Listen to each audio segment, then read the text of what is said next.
Olá, você entrou no mundo de Clarice, a missão é espalhar amor. Vamos espalhar amor. Destruição e miséria. Em seus caminhos há destruição e miséria. Paulo. Isso está em Romanos, capítulo 3, versículo 16. Quando o discípulo se distancia da confiança no mestre e se esquiva a ação nas linhas do exemplo que o seu divino apostolado nos legou, preferindo a senda vasta de infidelidade à própria consciência, cava, sem perceber, largos abismos de destruição e miséria por onde passa. Se cristaliza a mente na ociosidade, elimina o bom ânimo no coração dos trabalhadores que o cercam e estrangula as suas próprias oportunidades de servir. Se desce ao desfiladeiro da negação, destrói as esperanças tenras no sentimento de quantos se abeiram da fé e tece vasta rede de sombras para si mesmo. Se transfere a alma para a residência escura do vício, sufoca as virtudes nascentes nos companheiros de jornada e adquire débitos pesados para o futuro. Se asila o desespero, apaga o tênue clarão da confiança na alma do próximo e chora inutilmente sob a tormenta de lágrimas destrutivas.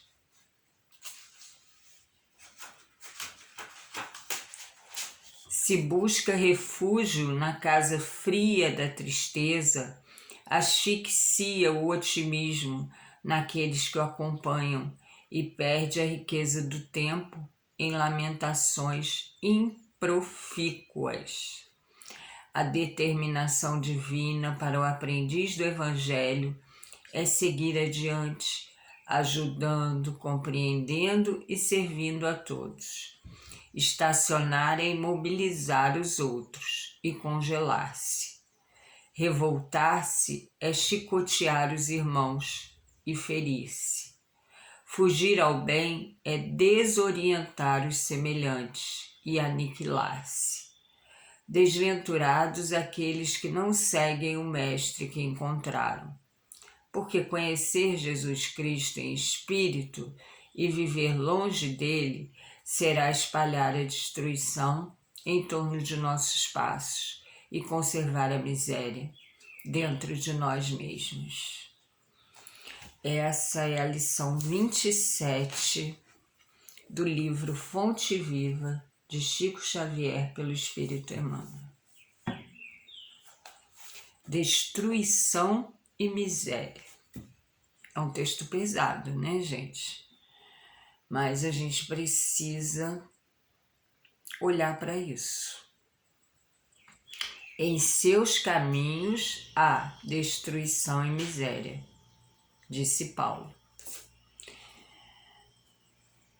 Quando o discípulo se distancia da confiança no Mestre e se esquiva a ação nas linhas do exemplo que o seu divino apostolado nos legou, preferindo a senda vasta da infidelidade à própria consciência, cava, sem perceber, largos abismos de destruição e miséria por onde passa.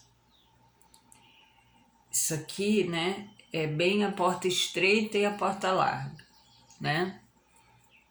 A porta larga é aquela porta onde a gente não precisa de esforço, não precisa de nada, a gente só precisa querer ter, né?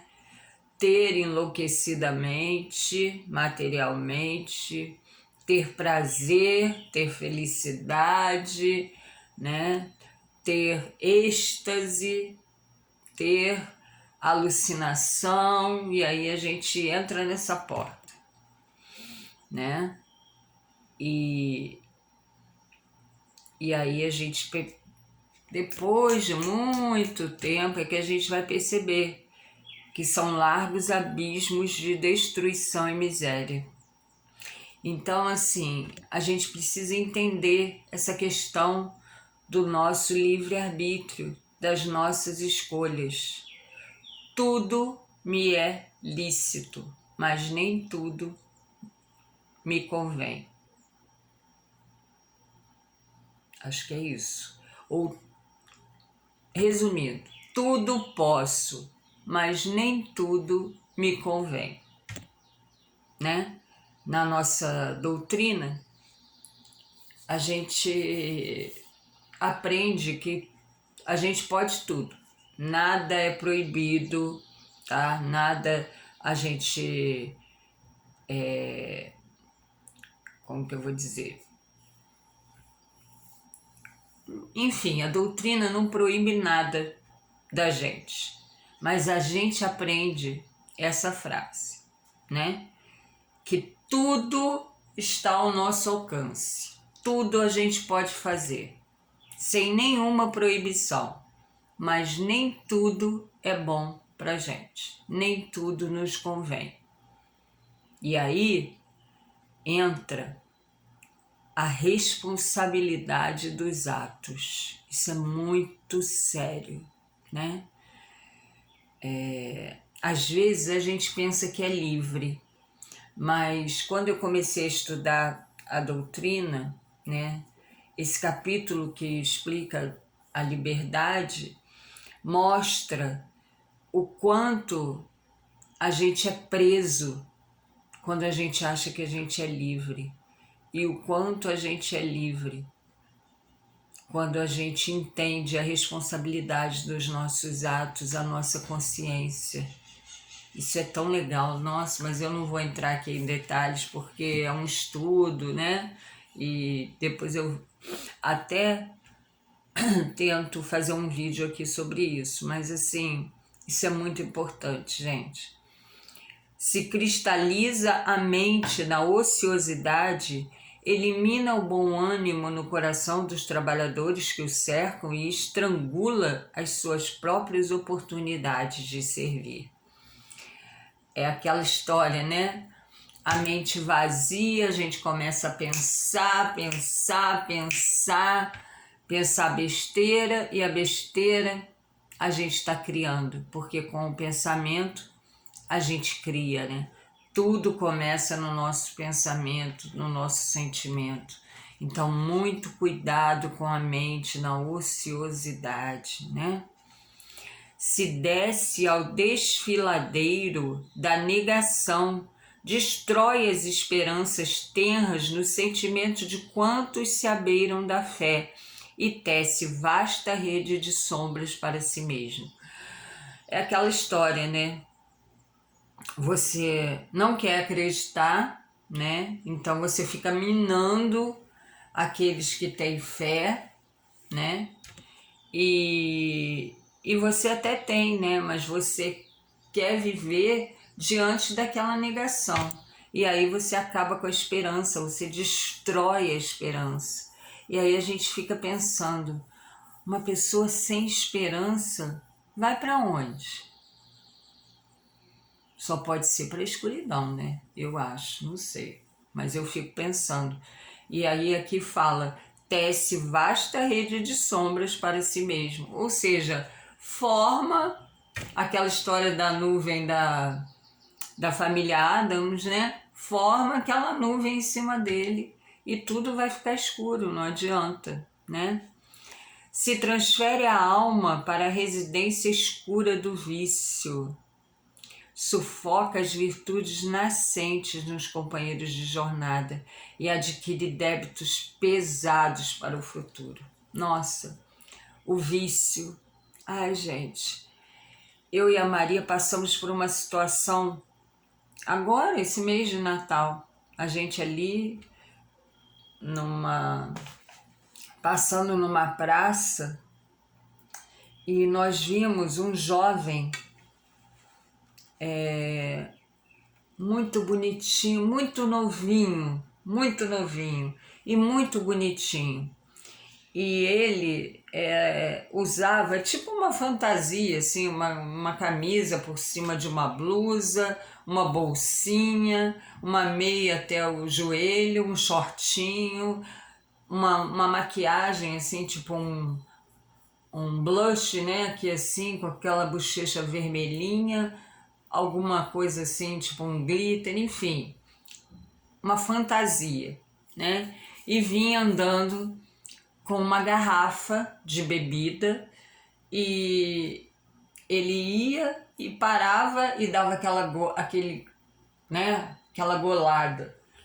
E a Maria me chamou a atenção, eu nem tinha visto. A Maria olhou e falou: mãe, olha como ele é novinho, mãe.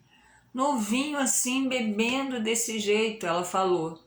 E eu fiquei muito impressionada porque a visão dela diante daquela situação, né? Que realmente, gente, era uma tristeza. Um menino novinho, um menino bonito, a gente via pelas roupas, devia ter uma situação legal, entendeu? E estava ali. E aí a gente ficou acompanhando aquilo. E ele foi seguindo, né? E foi sentar com o pessoal de rua, ficou lá, né? Com o pessoal da droga ali. E, meu Deus, que cena triste. A partir daquilo ali, claro, já entrou nas minhas preces, né?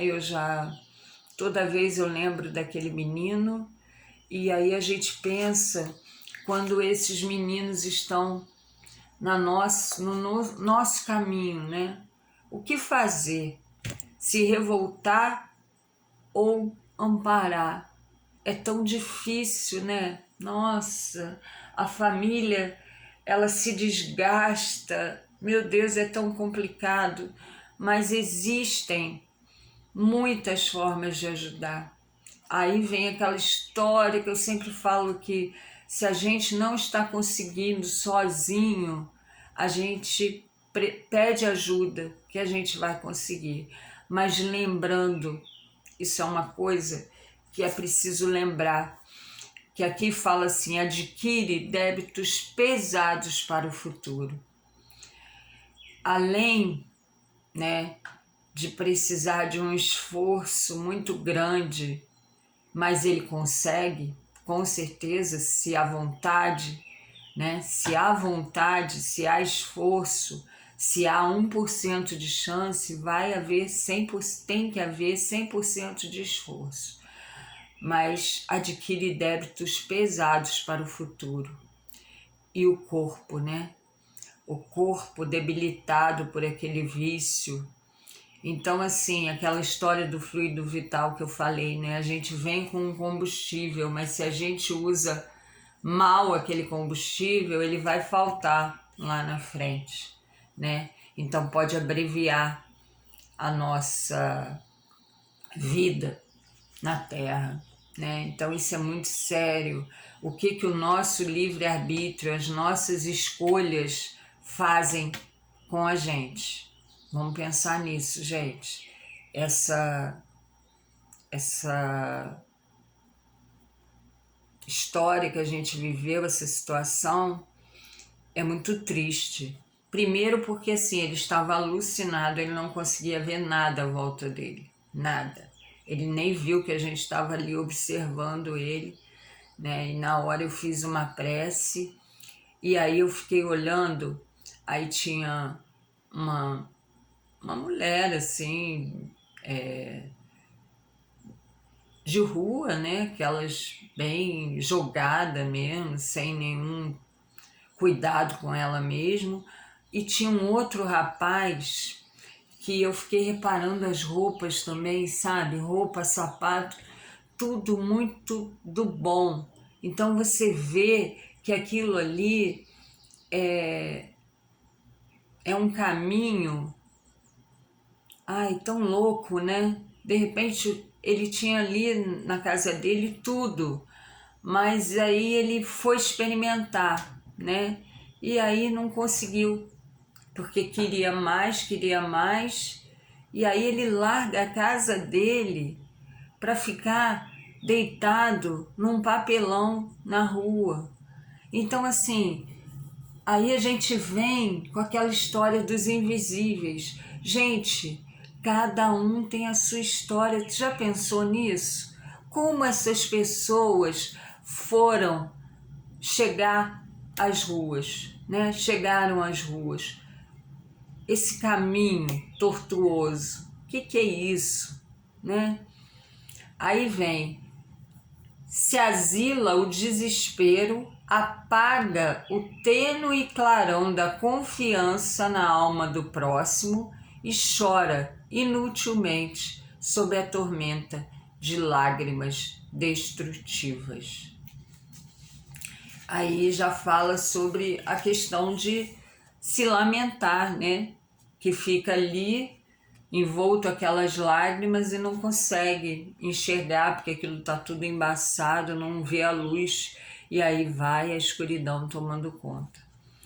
Se busca refúgio na casa fria da tristeza, asfixia o otimismo naqueles que o acompanham e perde a riqueza do tempo em lamentações improfícuas. É o que eu falei, né?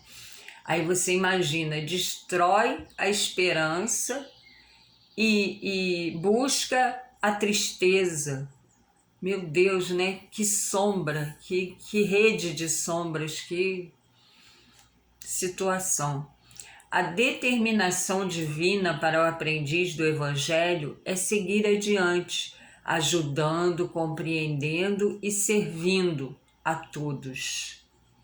Isso aqui é muito interessante. Há um tempo atrás, eu tive um episódio com o pai da minha filha em relação ao álcool, né? E ele foi, depois de muitos caminhos, ele foi internado no Padre Quinha, querido Padre Quinha, né? Querido de Petrópolis, que fazia um trabalho sensacional com essas pessoas de rua, com as pessoas drogadas, né? E com o álcool. E eu conheci o trabalho do Padre Quinha. E uma das coisas que eu fiquei mais impressionada na época foi a espiritualidade. Eles trabalham a espiritualidade.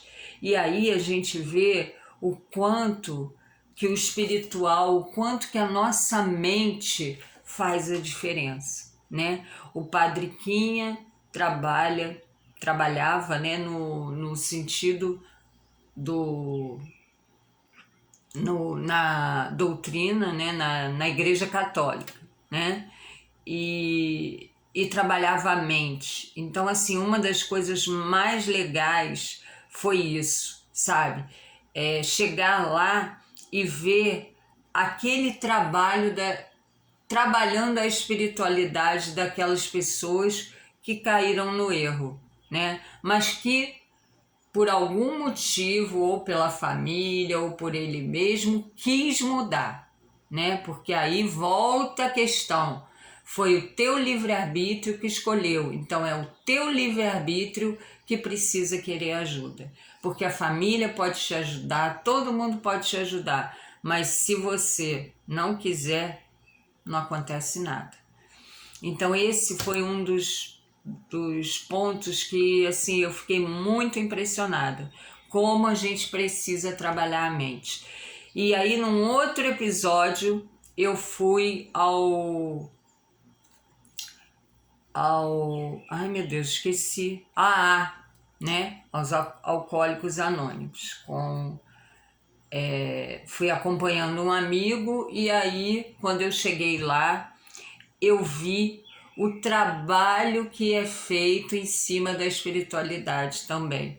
A questão da mente, de você trabalhar a mente, de você não deixar que a sua mente fique vazia na hora que você quer essa mudança. Então, assim, incrível. É realmente isso, a gente precisa trabalhar a mente, a gente tem que tomar muito cuidado, aqui fala, né, sobre a mente na ociosidade, né? Então, Vamos trabalhar na nossa mente, aí de novo, né? Leituras edificantes, pensamentos bons, romances interessantes, né? Estudos, enfim, mensagens boas e vamos trabalhar isso, né? Trabalhar a nossa mente, aprender a filtrar os nossos pensamentos. A gente tem muito pensamento ruim e às vezes a gente está numa escuridão, numa tristeza e a gente dá vazão àquele pensamento e aquele pensamento vai se transformando, vai aumentando, vai aumentando, vai aumentando e a nossa mente vai criando aquilo tudo que a gente está pensando. Então, assim, vamos cuidar do nosso pensamento. Tivemos um pensamento ruim, vamos ter 10 bons até limpar, porque a gente precisa fazer isso. Vigiai, né? Estacionar é imobilizar os outros e congelar-se. É isso aí. Nunca parar, nunca desistir. Vamos continuar e procurar sempre o caminho do bem, a ajuda, porque vai ter a luz. Revoltar-se é chicotear os irmãos e ferir-se. Porque no momento que a gente está revoltado, a gente está chicoteando todos à nossa volta. E com certeza esse chicote vai ferir também a gente. Fugir ao bem é desorientar os semelhantes e aniquilar-se. É isso aí, né? É a questão do Papai do Céu, me livra do mal, né? Pai Nosso, livrai-me de todos os males. Mas não me deixeis cair em tentação. Mas isso não é milagre, precisa do teu esforço. Você está andando no caminho do bem? Porque como que ele vai te livrar do mal se você está ali, né? Se você sobe aquele morro para buscar a tua droga, né? Se você, enfim, né? Se você está ali, né? Enfim, no álcool e assim vai, né? Então, assim, não adianta achar que nosso Pai vai te livrar do mal se você não procura o bem, se você está ali no mal. Você está na linha do trem, né? É igual ali na estação do metrô. Se você pular ali naquela estação do metrô, você vai ter problema, né? O metrô, o trem vai passar por cima de você. Então, cuidado com o teu trilho, aonde você está andando, né? Isso é muito sério. Desventurados aqueles que não seguem o Mestre, que encontraram. Porque conhecer Jesus Cristo em espírito e viver longe dele será espelhar a destruição em torno de nossos passos e conservar a miséria dentro de nós mesmos. Às vezes a gente passa um momento difícil e aí a gente fala: ai, meu pai me abandonou, ah, Jesus, por que isso, não sei o quê. E aí vira as costas para aquilo ali, vira as costas para nosso pai e para o nosso irmão que está ali torcendo e ajudando a gente, né? Pelo exemplo. Aí a gente vira as costas, a gente não quer fazer nada que Jesus fez. Jesus sofreu não, Jesus teve muita dor, né? Mas não ficou lá parado, se revoltando, sofrendo, se queixando. Ao contrário, resignou, né? Aceitou a vontade do Pai e seguiu o caminho dele. Então isso é muito sério. Não dá as costas para Jesus, não dá as costas para o nosso Pai, porque eles não abandonam a gente, eles estão o tempo todo com a gente. A gente é que dá as costas. E aí vai querer que ele livre a gente do mal? Como, né? Então, muito cuidado para onde a gente está seguindo, né? Porque aí vamos ficar com essa frase de Paulo para pensar. tá? A missão no mundo de Clarice. Em seus caminhos há destruição e miséria. Paulo, isso está em Romanos, capítulo 3, versículo 16. Vamos pensar nos nossos caminhos e o que a gente está fazendo para, né, desviar dessa destruição, dessa miséria. Ou se a gente entrou naquele caminho, tem volta, a gente pode voltar, a gente pode conseguir fazer diferente, mas precisa da gente, do nosso esforço. É isso, gente, falei muito, mas realmente essa história, assim, sabe, ver aquele menino naquele caminho foi uma coisa tão triste, tão triste. E eu senti que a Maria também, sabe, se entristeceu. Então, assim, a gente vê uma situação dessa pelo olhar de uma criança, nossa, é muito sério, né, gente? Então, ao invés da gente ficar apontando, se a gente não consegue ficar perto, porque eu passei essa situação, né? Chegou uma hora que estava me derrubando, eu não tinha como levar a bagagem da pessoa, porque eu não ia conseguir levar a minha, né? E eu ia ter que parar. Então, o que eu fiz? Eu me afastei dessa pessoa, mas eu transferi o meu amor para as preces. Então, isso que eu quero aqui deixar. Quando a gente não consegue estar perto por alguma situação, a gente consegue por preces. É o amor em preces. Então, gente, vamos fazer isso, tá? Pensa nisso. Aonde eu posso chegar com a minha prece? E faz essa caridade tão maravilhosa que está ao alcance de todos nós, a prece. Bom dia, amores, beijos e vamos seguir espalhando amor.